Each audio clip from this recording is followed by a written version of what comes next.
He kōna ipurangi tēnei nā te reo irirangi o Aotearoa. Hi, Stephen Price here. Just a warning, this podcast contains violence and quite a bit of bad language, so take care of yourself while you're listening. For all practical purposes, he's been accused by Scott of lying, and that means you're out. We're back in the Wellington High Court in 2019, but the jury has the day off. They don't get to hear this bit. And the only way he can get in, having been told, do what you need to do to get in, having the kids in his ear asking if he got the job, all of that stuff I've been through, the only way for him to get in is to say he did. And his answer is, all right, then I did. David Lyttle's defence lawyer is arguing that the Mr Big confession is too unreliable to be considered by the jury. He's telling Justice Jill Mallon that the confession and the whole case should be thrown out because David Lyttle made it up in a desperate attempt to get into Mr Big's gang after Mr Big didn't believe him that it was a drug killing. But she's not sure. And then he tells a story of extraordinary detail, which is, just as Franz says, is extraordinary if it was made up on the spot. And there are two answers to that. One, it's wrong at almost every juncture at which it can be compared with known evidence. As we saw in the last episode, most of David Lyttle's confession can't be true. But anyway, it's a serious error to equate detail with truth. Because research shows provably false confessions often contained rich and compelling detail, including a description of the manner in which crimes were carried out, auditory and sensory details, smells at the crime scene, the victim's response, full detailed narratives of how these things occurred. The Crown prosecutor, Michelle Wilkinson-Smith, says, sure, the whole thing was set up so that David Lyttle wanted in, but that doesn't mean he was lying. I don't want to downplay that there was inducement. There was. But I would say that care needs to be taken to what that was an inducement for. It was an inducement for Mr Lyttle to very much want to join this group, to the extent that he would be willing to talk about something to this group that he would not talk about to anyone else. I think it is taking, or my submission is that it goes a step too far to say it is an inducement for a false confession, because in actual fact, Scott makes it very clear that he doesn't want to be lied to. Did the police push David Lyttle into a false confession? Or did they just give him an opportunity to tell the truth? Is it safe for the jury to rely on it?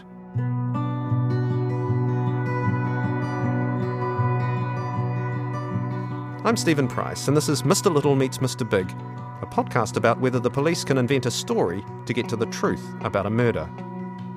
We've heard why police suspected David Lyttle enough to run a Mr Big sting on him, and how that played out. In the last episode, we found out David Lyttle's confession was full of things that couldn't be true. But then he seemed to confess again after he was told about the sting. What does the law say about Mr Big confessions? In this episode, we look at how the courts decide whether juries should be allowed to take account of evidence like this. One option would have been for him to say, look, I really didn't do it, and I'm really worried the police are still looking at me. Can you make it go away? If he's honest and we achieve our objectives, he'll get a handshake, pat on the back and welcomed into the organisation. Tell him I can arrange for his problem to be resolved. What is so objectionable about the police using their full resources to detect and prosecute crime? As it happens, our top court, the Supreme Court, has thought about Mr Big stings and cleared up the rules. It did it in a case about a different Mr Big sting. This one involved a guy called Tawera Wesley Wichman.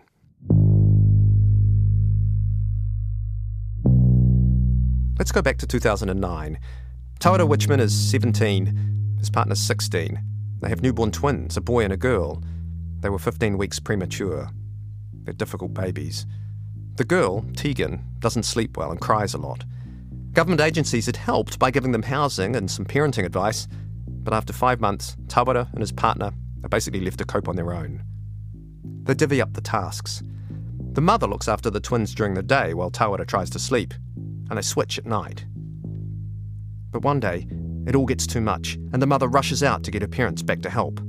Tawera tries to give Tegan a bottle, but he just can't calm her. She loses consciousness, and Tawera calls an ambulance. In the hospital, the baby is found to have bleeding to the brain, extensive brain damage, and severe retinal hemorrhages. That's bleeding on the back wall of the eye. Later, she suffers serious seizures. 6 months after that, she dies.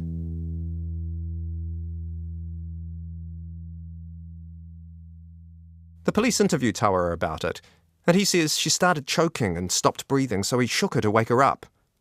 Police doubt his story. But things are murky, so they don't charge him. Instead, they wait a few years. Then they run a Mr. Big sting on him.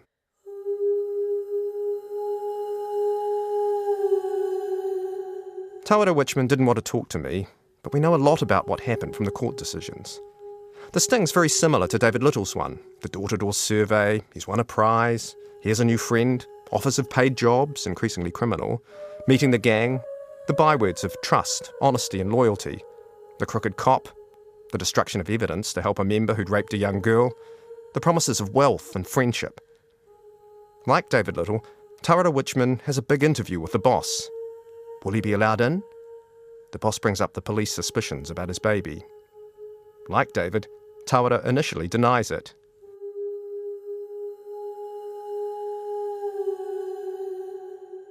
He says, "It was just a bit of a shake to wake her up, and she didn't wake up, so I put her down."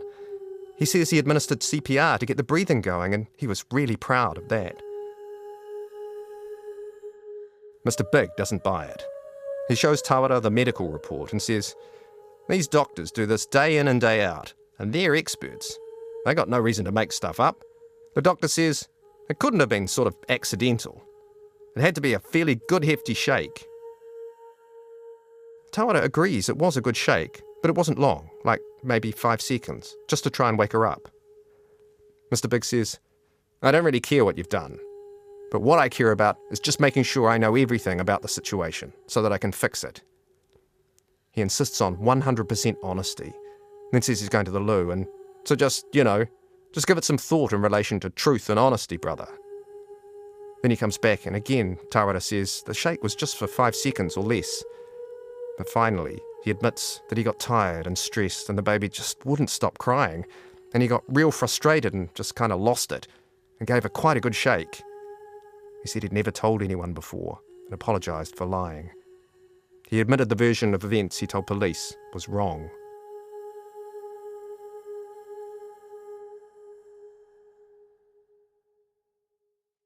This is a terrible story he's telling, but is it reliable? He's pretty young. He started off denying it. Was he telling the truth then? He's got a powerful incentive to confess whether he did it or not. And it's not as if he's leading them to the body or some other evidence that could clear it up one way or the other. That was never going to happen. Without that hard evidence, Tawara Witchman's fate was sealed by his own story. Tawara Witchman's lawyer argued that the jury should never see the confession. And in the High Court, Justice David Collins, the former Solicitor General, was pretty scathing about the Mr. Big technique. He said, "An ordinary New Zealander, properly informed of all relevant circumstances, would not have expected the police to engage in lies, deception and blatantly misleading conduct of the kind that occurred in this case." Now, not all judges agree with that. One Canadian judge said that a reasonable, well-informed member of the community would, quote, unhesitatingly endorse, end quote, Mr. Big tactics. That feels to me more like a difference between judges than a difference between New Zealand and Canadian society. Anyway, Justice Collins reluctantly found that the law required him to let the jury hear the confession.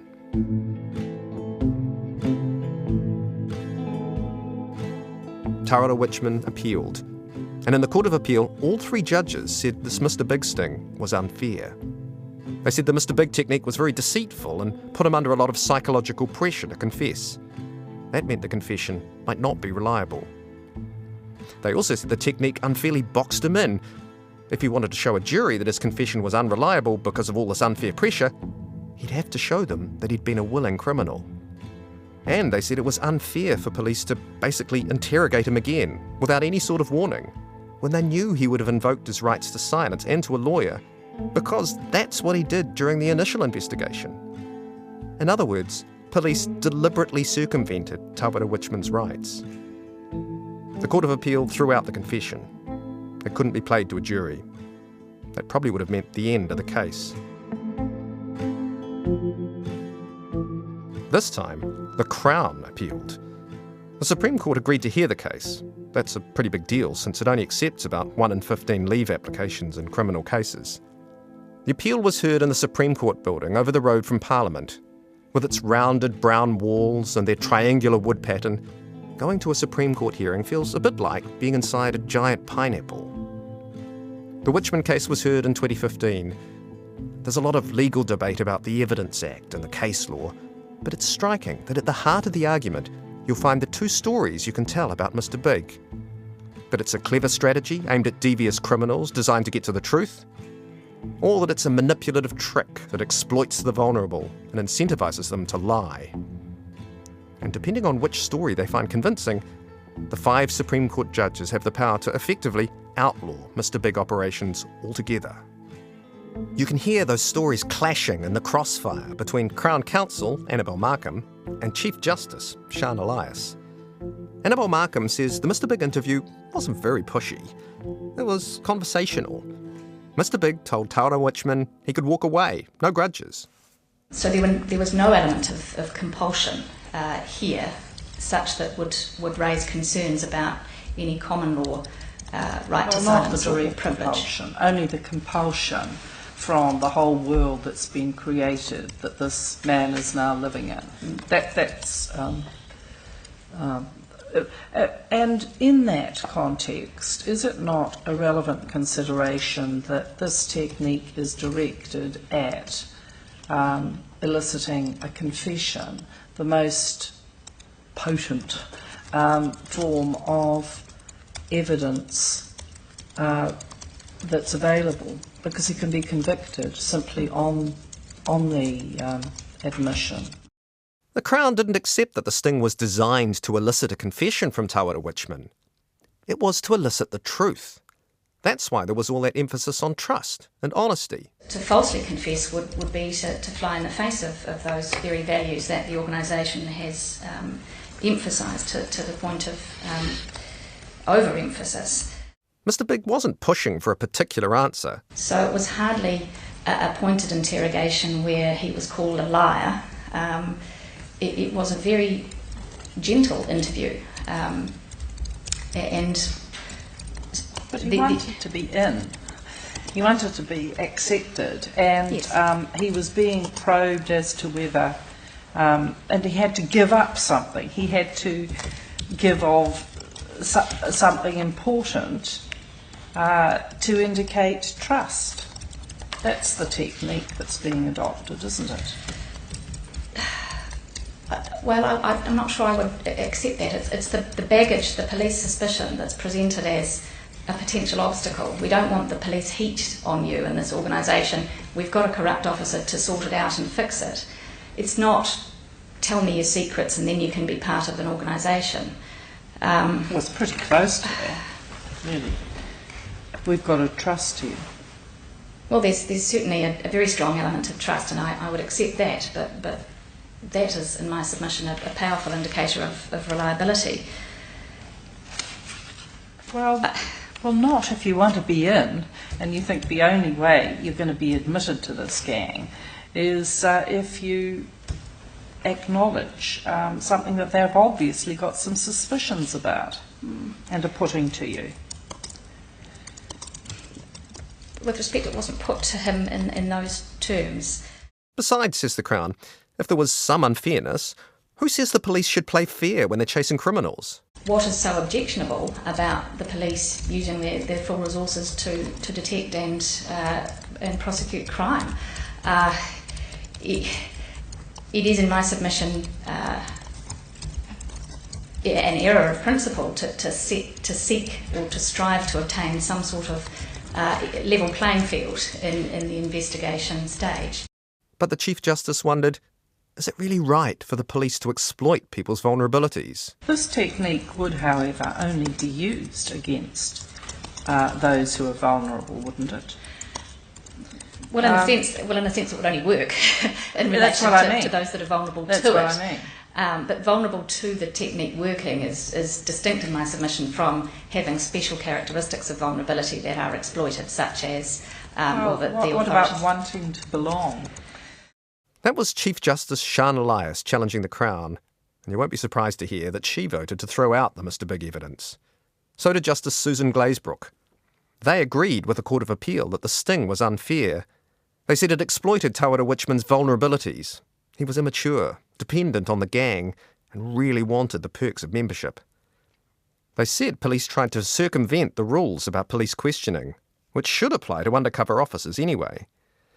They disagreed that Tawera Witchman was free to assert his innocence. They said the pressure from the sting in the interview meant he really had no choice but to tell Mr Big what Mr Big wanted to hear. They said this might have produced a false confession, and the Chief Justice would have thrown out the confession as unreliable as well as unfair. Both judges realised this might well mean the end of the Mr Big technique.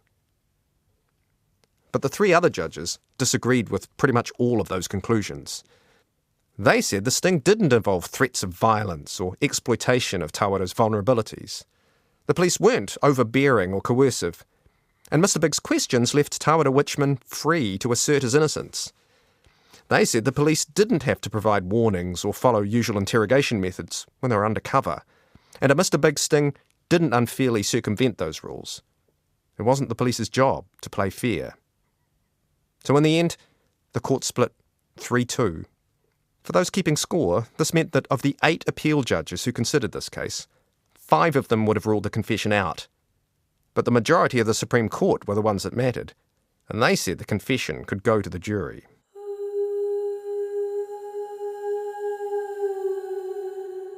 Law is a story too, and this is never clearer than when judges disagree. Judges sometimes disagree about facts, but you might be surprised that the law is also unclear. There are gaps, vague bits, inconsistencies. It's malleable. It's human.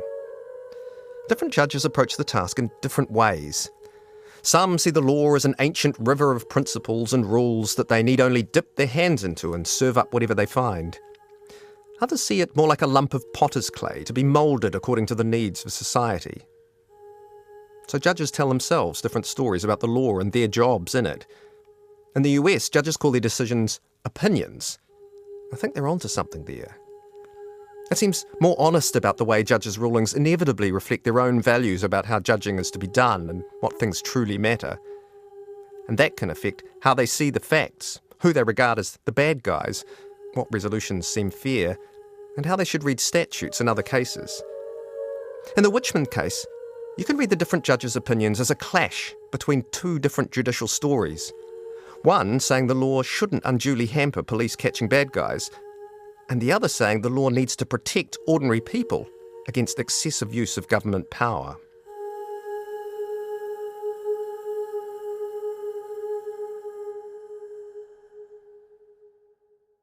Anyway, after that, Tawera Witchman pleaded guilty to manslaughter. Did that mean he did it? Or did he just see the writing on the wall? When he handed down Tawera Witchman's sentence, Justice Simon France said the law has to punish people who hurt their children. But he called the case tragic. This is not at all one of the worst cases. It was a case of loving parents, probably out of their depth, doing their best, and a mistake being made born not of anger, but of frustration. There is here none of the sustained abuse one sees in some other cases. The violence has consisted of shaking. When one then turns to face the other facts, it would be wrong not to recognise the very difficult situation these young parents were in. They were only teenagers, the mother 16, trying to bring up twin babies born 15 weeks premature, one of whom was not an easy baby. It must have been very hard. He pointed out the parents had now lost custody of the other twin and his younger sister. Tawera had lost his business that he took over from his father. Whatever you think about Mr Big stings, or about this result, there's got to be a question about whether this is the right guy to target. Justice Susan Glazebrook in the Supreme Court doubted it was appropriate to run a Mr Big sting on him. I do too. So where does that leave the law?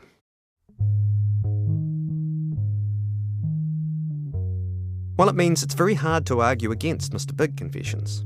You can't say they're inherently unfair, because the majority of the Supreme Court said they weren't. And the Supreme Court says Mr Big targets aren't being denied their right to silence or to a lawyer because they're not being held in custody. And it's not entrapment because they're not being encouraged to commit a crime, only confess to one. Roughly speaking, that's also the law in Australia and Canada. The High Court in Australia said Mr Big's stings were allowable, but for different reasons. In 2014, the Canadian Supreme Court said Mr Big's stings were dangerous, and the judges created what looked like strict new rules before a court could hear evidence about them. But Dr. Adelina Iftene, assistant professor at Dalhousie University, says that the Supreme Court decision hasn't made any difference. So basically, the number of cases where the confession have been thrown out after 2014 was not higher than before. If anything, was perhaps lower. Her take is that even for judges, it's very difficult to put your bias aside when you hear those confessions. So that means defence lawyers who want to challenge Mr Big stings usually have to hang their hat on arguments about reliability. Under the Evidence Act, if there's doubt about the reliability of someone's statement, including a confession, the prosecution has to convince a judge that, and here are the exact words, the circumstances in which the statement was made were not likely to affect its reliability. And hang on, in a Mr Big case, where all that money and cars and friendships are being dangled, there'll always be some doubt about reliability. So in every Mr Big case, the prosecution has to show that those inducements aren't likely to have made the confession unreliable. When the confession leads to the discovery of a body, that's not going to be a very hard task. But what about where the confession's all over the shop? Where some bits line up with the evidence and others can't possibly have happened? Where the target leads them to a burial site and the body isn't there? Where he then confesses to some prison guards after he knows about the sting? Can the Crown show that when you look at David Lyttle's vulnerabilities and the enticements in the sting and all the evidence consistent with David Lyttle's confession to Mr Big and all the evidence that's not, can they show his confession is likely to be reliable? That's what the lawyers are arguing about now. You're probably wondering why it's been left this late. Shouldn't David Lyttle's lawyers have argued the sting was inadmissible, before the trial? Well, they did. And the courts ruled that David Lyttle's Mr Big confession wasn't unreliable, which is why the jury could listen to it. But now the defence wants a second bite at that. They say things have changed now. We've seen all the evidence. We know a lot more about the circumstances of the confession. So the judge has a much better grasp on why the confession was unreliable than the earlier judges did. So, back to the argument in the Wellington High Court before Justice Mallon in David Lyttle's trial. Christopher Stevenson is arguing the Mr Big sting was much more coercive than any of the judges thought. Whilst it was acknowledged there were some inducements, one couldn't possibly, and the courts haven't been able to, really appreciate the insidious nature of the inducements. He says we now have a much better window on David Lyttle's vulnerability. David Lyttle was not a sophisticated person, did not have a wide group of friends, did have serious addiction issues in terms of alcohol and tobacco. During that fishing trip prize at the beginning of the sting, David drained 20 beers. On top of that, his childhood was traumatic and unstable, and his health was rocky. He was addicted to tramadol, an opioid pain medication. And by listening to police interceptions of family phone calls, we can hear the family's financial problems. Your Honour will recall the telephone calls, and I think the discussion on more than one occasion about running out of wood for heating. Kids are home sick, she has to keep the fire going. And the effect on the family of the Mr Big inducements. Kids are in the background asking if Dad got the job. In those earlier rulings saying the confession wasn't unreliable, the judges had said there was no reason for David Lyttle to think he had to fess up to Mr Big in order to be a member. Quite the opposite. The gang had told him repeatedly that honesty was what mattered. Why would he think a confession was any more acceptable than a denial? So his confession didn't seem unreliable. But Christopher Stevenson says those judges didn't have the full picture. What those courts didn't have before them was the preparatory material of Scott. The preparatory material? This is new. It turns out that Scott had made notes about how the Mr Big interview would go. There was a strategy to get Mr Lyttle to confess and a strategy to deal with him should he say he wasn't involved. Christopher Stevenson starts reading from Scott's notes. If he's honest and we achieve our objectives, he'll get a handshake, pat on the back and welcomed into the organisation. Tell him I can arrange for his problem to be resolved. If he's honest. So for Scott, Mr. Big, for the police, the only honest answer is a confession. The objective is a confession. In those notes, Scott describes David Lyttle as the offender. Christopher Stevenson quotes Professor Timothy Moore, who we heard from in an earlier episode. And he says one shouldn't transpose the concept of truth in a Mr. Big operation into a legal setting as if it has the same meaning. Because the truth is what Mr. Big thinks is the truth. So what was Scott going to do if David Lyttle maintained his denial? Here are his preparation notes again. If he sticks to his police version, I'll tell him I'm not satisfied he's being completely honest. If David Lyttle says he didn't do it, it's because he's not being honest. And Scott's going to say so. Well, the Mr. Big interview goes right according to Scott's script. When David Lyttle denies killing Brett, Scott says he's got no reason to doubt what Lee, his crooked cop, is telling him. Trusts him 1,000%. The message is clear. I believe him. I don't believe you. You failed honesty. You're failing. If the truth isn't what Mr. Big wants to hear, then David Lyttle has to come up with a story that is. So that's the defence argument. David Lyttle was vulnerable, a drinker, financially strapped, socially isolated, awkward. Police enticed him into confessing with promises of money and cars and friendship. The Mr. Big interview was all about getting him to confess. Scott wouldn't accept any other answer. David told him the truth at first, then had to make up a story to get in. What did he have to lose? He told them the story the police had given him when they accused him of the murder. But his telling of it was full of impossibilities. There was no body, no handsaw. The driving and cutting and burning and burying couldn't have happened in the way he described it. And where was the blood and the DNA at the campsite and on David's clothes and car? And what about that CCTV picture of what looked like chili bins in the back of his car, where there was supposed to be a body? It's just not reliable. And we can't just trust a jury to tell the difference, because people are mesmerised by confessions, and we just can't believe that an innocent person would confess, even when we know why they might. Still, Justice Mellon is obviously troubled by the confession to the prison guards. Well, I mean, it would have been better for him, I would have thought, if he had said no. So it's been a terrible setup, and I can't believe what the police have done to me, and I've admitted to something I didn't do. This strikes me as the Crown's best argument, that the guts of David Lyttle's confession might be reliable after all. I mean, why didn't he say that? Maybe, as we heard in the last episode, what he told the guards was no more than, "I've been waiting for this day to come." Or maybe, the defence suggests, it was just bravado. As a 49-year-old, slightly built man who's never been in custody before and having been charged with murder and is being put into prison, upon being asked by a prison guard, "Got the right man?" He might have puffed up and said, yep, no, that's me, I'm the murderer, and that might give me some cred as I go into custody. Is that really all that convincing? Not to Michelle Wilkinson-Smith. It would be open for a jury to conclude that he just thought the game was up. I've been caught, I've been admitting it, it's up. It's just hard to believe David is lying again, and for yet another different reason. He lies to Mr. Big about murdering Brett to get into the gang. He lies to Detective Sergeant Gleeson about killing Brett in self-defence because he's being sarcastic. He lies to the prison guards that police have got the right man because bravado. Does that really all stack up? And then the Crown says, look at all the other evidence that's consistent with David Lyttle's confession, showing that Brett was angry with him about the building. He had clearly, Mr. Hall, become very upset with Mr. Lyttle, believing Mr. Lyttle was ripping him off. David's odd driving in the early hours of the Sunday morning.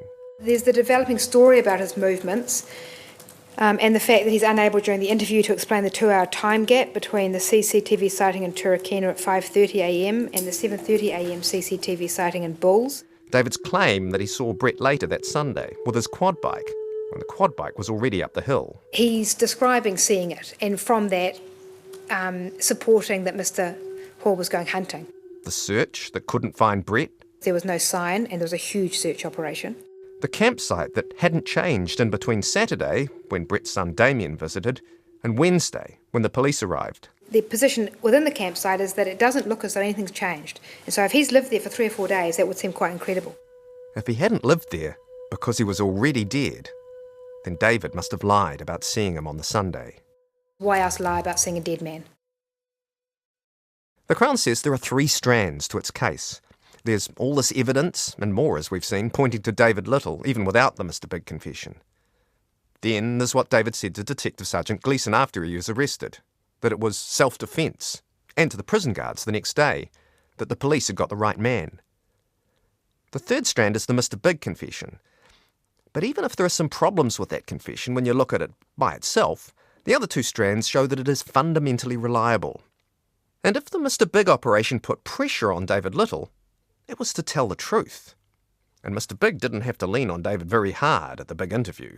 Now, if the interview had been really coercive and Scott had said, I think you're lying about this, I think you did kill him, that argument might have more weight. But it's a very mild challenge that leads to him saying, OK, I did it. I mean, one option would have been for him to say, look, I really didn't do it, and I'm really worried the police are still looking at me. Can you make it go away? The judge was interested in Scott's preparatory materials. Wasn't it a case of they weren't going to take no for an answer? Honesty required is what Scott believes is honest. That's true. And according to the planning notes, Scott believes honesty is confessing. Well, the planning notes, of course, Mr. Little's not privy to those planning notes. So the planning notes are not operating on Mr. Lyttle. She's saying Scott's preparatory notes are like stage directions that the audience doesn't see. We can hear and see how the sting operates on David, and that's what matters. This feels like a good point, but I don't know. It's kind of alarming to see Scott's notes calling David Lyttle the offender and planning to press on until David gives him honesty in the form of a confession. It gives us a window on the story in Scott's head, and it does look like police tunnel vision. Scott's certainty that David is guilty is driving Scott's thinking and setting the mood of the interview. Mightn't David be picking up on that? The Crown also talks about the defence suggestion that David Lyttle is vulnerable. Michelle Wilkinson-Smith says, when we watch and listen to David during the sting, we don't see a vulnerable, isolated patsy. He talks about seeing a cousin that he's happy to see in Wellington. He talks about being involved in building projects on the weekends. He talks about his children's sport. The socially isolated argument, I think, is not as strong, having heard some of those scenarios, because he talks about a relatively full life. He has certainly the support of his family, and he seems to be quite involved in his community. He also talks about his mates. He had, I've got a mate here or a mate there. And, by the way, the gang members told David not to drink on the job, so they didn't exploit his drinking problem. So, he's not vulnerable, he wasn't exploited, and he wasn't really pressured. And if he was, it was to tell the truth. Anyway, there's lots of evidence consistent with his confession. Besides, the Court of Appeal has already heard all this, and still considered the confession wasn't unreliable. Mr. Stevenson raised the exact same issues in terms of vulnerability and pressure and the big payday. These matters that he now says, well, no other court's known about this, the Court of Appeal did in this case. In other words, nothing's really changed. The Court of Appeal already ruled before the trial that the sting was reliable enough for the jury to see it. Nothing really new came out during the trial that would justify Justice Mallon deciding now that the confession was unreliable.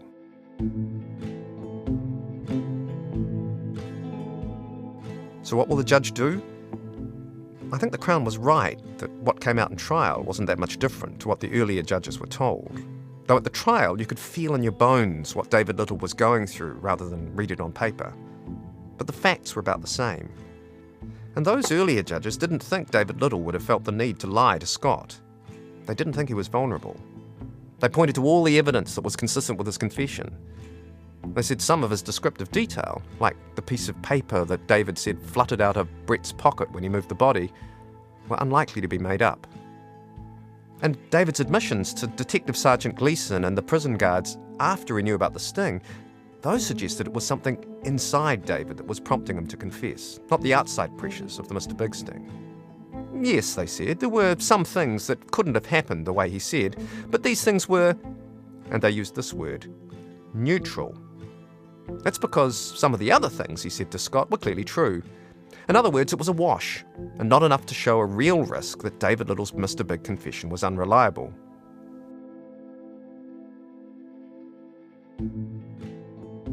I can still remember reading that part of the Court of Appeal's decision, which came out back in 2017, and thinking, what the heck? I like to scribble notes over the judgments as I read them, kind of like a conversation with the judges, a satisfying one because I always get the last word. And by this part I've written, this seems very wrong. I mean, I think you can argue about how vulnerable David Lyttle was and what effect the sting might have had on him. But you can't say all those inaccuracies are a wash. The body wasn't there. The murder weapon wasn't there. The trip he described was impossible. He didn't take his cell phone, he didn't avoid the CCTV cameras. The fire at the campsite couldn't have lasted 3 days or even 1 day. The fire at the beach couldn't have destroyed the buried remains. The holes couldn't have been that big. Dismembering the body looks doubtful. Hardly any of it was true. The bits that we know are true are entirely unsurprising, since David knew all about Brett's disappearance and the police case against him. I can't see how that can be a neutral factor. If the Crown has to prove that the confession is likely to be reliable, I just can't see how they can do it. And one other thing, that stuff about the fluttering paper. Yes, it has the ring of truth, but that really does fly in the face of the social science evidence that false confessions can be detailed and compelling. It seems to me that the piece of paper that fell from Brett's body might just as easily have been an invention by David when Scott asked him what else he burned on the fire. Yes, he told a dramatic story about the moment he shot Brett, but the motive he described, Brett wanting to get him back into the drug world, had nothing to do with a building dispute, which is what the Crown mostly relied on during the trial. I think the judges may have been overlooking one thing that seems clear whatever else you think about this case. David Lyttle is a pretty good storyteller.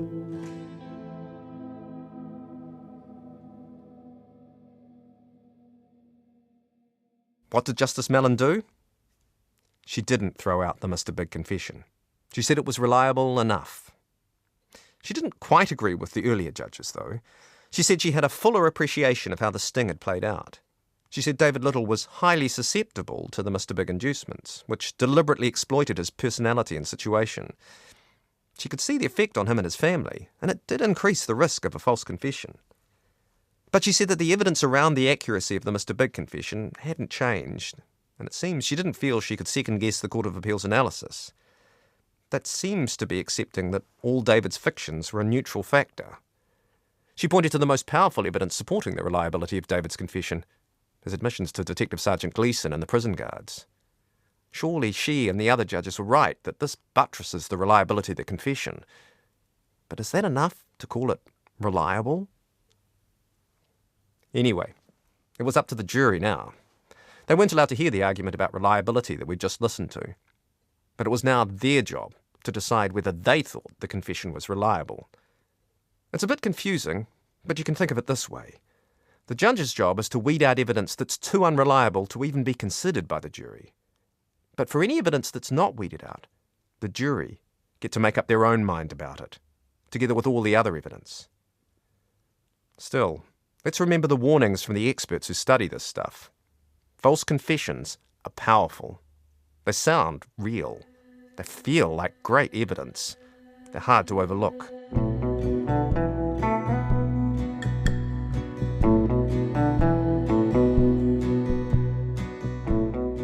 But the jury didn't get to hear from the experts. In the next episode, we'll find out whether they'll perhaps be one of the only juries in the world to acquit someone who confessed to Mr. Big.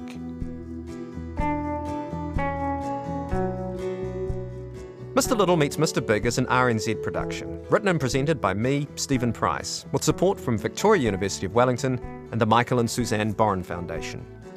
Justin Gregory and Katie Gossett are the executive producers. Tim Watkin is the executive producer of podcasts and series for RNZ. Thanks to the sound engineers, Blair Stagpool, Phil Benge, Mark Chesterman, Rangi Powick and William Saunders. Jeremy Ansell and Steve Burridge are the Auckland and Wellington operations team leaders. The actors were Jack Sargent Shadbolt and Alex Grigg.